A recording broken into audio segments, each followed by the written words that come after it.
Hey everyone, Dr. Harmon here. Today I'd like to talk about my approach to addressing lower eyelid bags. Now, as we age, many changes occur in our lower eyelids. We get loosening of the skin, loosening of the muscle, and an outpouching or pushing out of fat in the lower eyelid against a wall called the septum. Now, that pushing out or pseudoherniation greatly contributes to the development of bags that we develop as we age.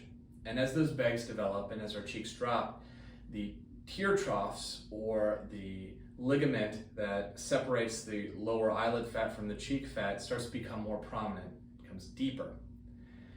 And one of the main goals for treating the lower eyelids is both to reduce the bags in the lower eyelids, but also to address and reduce the appearance of those tear troughs.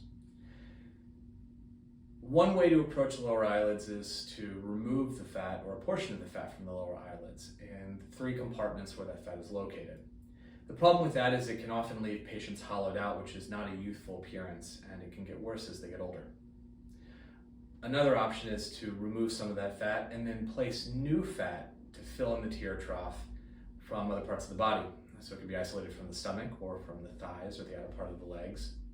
And that can be a good option, especially for someone who has had fat removal from the lower eyelids without anything else previously and would like a revision lower eyelid surgery.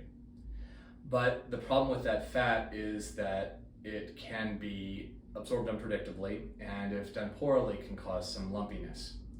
My preferred approach in someone who's never had lower eyelid surgery before is to utilize the lower eyelid's fat itself, smooth it out and transfer it down to fill in that tear trough deformity. And the benefit of that is that the fat is in its normal native place. It still has a good blood supply, so it tends not to be absorbed like fat transferred from elsewhere. And by seeing the fat directly, I can sculpt it to make sure it sits smoothly in the areas where it's supposed to sit. I think this approach is superior because it can give more consistent, more natural results.